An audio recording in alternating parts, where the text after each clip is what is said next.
Tulips گلاب اور گلنار کے بعد مشہور ترین پھول ہے اور ماں کا عالمی دن بھی قریب ہے، تو یہ ایک زبردست تحفہ بھی ہے۔ واشنگٹن ڈی سی میں ٹیولپس یعنی گلے لالا کی یہ بہار لے کر آتی ہے بلومیا نامی کمپنی، جو امریکی ریاست ورجینیا میں ہر سال 7 کروڑ ٹیولپس کے پھول اگاتی ہے، اور پھر فیلڈ آف ٹیولپس کے نام سے ان پھولوں کو امریکہ کے مختلف شہروں میں نمائش کے لیے پیش کیا جاتا ہے۔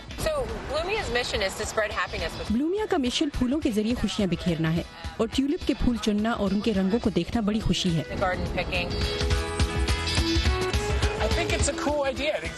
میرے خیال سے یہ ایک زبردست آئیڈیا ہے، لوگوں کے لیے شہر کے بیچوں بیچ رنگوں کی بہار۔ فیلڈ آف ٹیولپس کا ایک بڑا کام نہ صرف لوگوں کی زندگیوں میں رنگ بھرنا ہے، بلکہ مقامی چیریٹیز کی مدد کرنا بھی ہے۔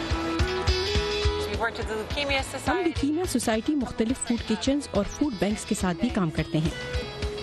پھولوں کی فروخت کا کچھ حصہ جن خیراتی اداروں کو دیا جاتا ہے، ان کا تعین مقامی شاپنگ سینٹرز کرتے ہیں، اور یہ پھول خریدنے والے لوگوں کا کہنا ہے کہ انہیں خوشی ہے کہ وہ کسی ایسے کام کا حصہ بھی بن رہے ہیں جو لوگوں کی زندگیاں بدل رہا ہے۔ I think that's an amazing thing. I feel great that part of what I'm giving goes back to the community.